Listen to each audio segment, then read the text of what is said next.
వచ్చే వారం తుఫాను. ఈ నెల 21 నాటికి ఉత్తర అండమాన్ సముద్రంలో అల్పపీడన ప్రాంతం ఏర్పడుతుందని వాతావరణ శాఖ ప్రకటన చేసింది. ఈ నెల 23 నాటికి ఇది మధ్య బంగాళాఖాతంలో అల్పపీడనానికి దారి తీస్తుందని అంచనా.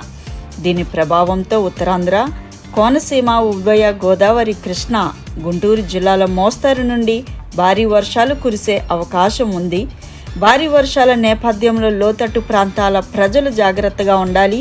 అలాగే మత్స్యకారులు ఎవరు కూడా వేటకి వెళ్ళరాదని అధికారులు ఆదేశాలు జారీ చేశారు కాబట్టి అప్రమత్తంగా ఉండాలని కూడా మరి సూచిస్తుంది. తీరం వెంబడి ఈదురుగాలులు వీచే అవకాశం కూడా ఉన్నది. ప్రజలందరూ అప్రమత్తంగా ఉండాలని అధికారులు సూచించారు. సాధారణంగా మధ్య బంగాళాఖాతంలో ఏర్పడిన అల్పపీడనాలు బలపడి తుఫానుగా మారే అవకాశాలు అధికం. సెప్టెంబర్, అక్టోబర్ తుఫానులు దక్షిణ ఒడిశా, ఉత్తరాంధ్రాల తీరానికి చేరే అవకాశం అధికం.